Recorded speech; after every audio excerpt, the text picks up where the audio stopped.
Mission বসুন্ধৰাৰ এই প্ৰথম পৰ্যায়ৰ সেৱাৰ বাবে আবেদন জনাইছিল।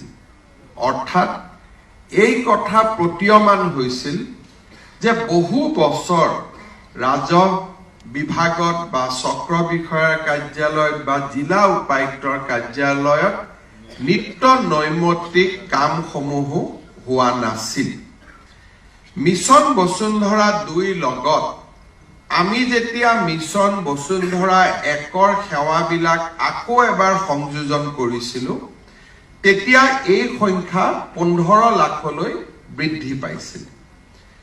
অৰ্থাৎ এক প্ৰকাৰ ক'ব গ'লে ৰাজহ বিভাগৰ সৈতে জড়িত সৰু সৰু সেৱাবিলাকো ৰাইজে লোৱা নাছিল, ৰাইজৰ মনত কনফিডেন্স নাছিল। যি নহওক, আমি মিছন বসুন্ধৰা সেৱা প্ৰথম প্ৰায় 8 লাখ ভূমি সংক্ৰান্তীয় আবেদন আমি নিষ্পত্তি কৰিছিলো। কিছু ৰিজেক্ট হৈছিলে, সৰহ সংখ্যক এপ্ৰুভ হৈছিলে, আৰু এক প্ৰকাৰ ক'ব গ'লে ই প্ৰথমবাৰৰ বাবে ৰাজহ বিভাগক জনসাধাৰণৰ ওচৰ চপাই আনিবলৈ সক্ষম হৈছিলে। মিছন বসুন্ধৰা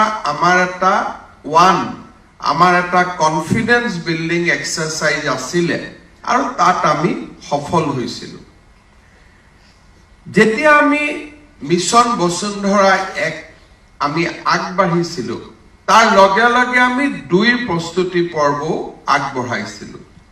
আমি সমস্যাবিলাকক ৰাইজৰ মাজলৈ লৈ আহিছিলো, কিন্তু সমস্যাবোৰ সমাধান কেনেকে হ'ব তাৰ বিষয়ে আমি পুংখানুপুংখভাৱে আলোচনা কৰা নাছিলো, বৈজ্ঞানিকভাৱে চিন্তা চৰ্চা কৰা নাছিলো, আৰু অসম আন্দোলনৰ সমাপ্তিৰ পিছতো খিলঞ্জীয়া লোকসকলে নিৰাপত্তাহীনতাতে তেওঁলোকে বাস কৰিছিল। আজি সমষ্টিৰ পুনৰ গঠনেই হওক আৰু দ্বিধাহীনভাৱে মিছন বসুন্ধৰা 2 অকল খিলঞ্জীয়া লোকৰ স্বাৰ্থতে আমি আৰম্ভ কৰিছো বুলি কৰা ঘোষণা বহুবোৰ আমাৰ অনিশ্চয়তা এক প্ৰকাৰ ক'ব গ'লে নিশ্চয়তালৈ লৈ আহিছিল। আৰু আজি মিছন বসুন্ধৰাৰ সমাপ্তিয়ে কেনেকৈ লাখ লাখ খিলঞ্জীয়া পৰিয়ালক উপকৃত কৰিছে তাৰো এটা আমি সম্যক ধাৰণা পাবলৈ সক্ষম হৈছো। চৰকাৰী মাটি, চিলিং চৰকাৰী ভূমিৰ প্ৰৱৰ্তন, দখলী স্বত্ব ৰায়তক মালিকী স্বত্ব প্ৰদান,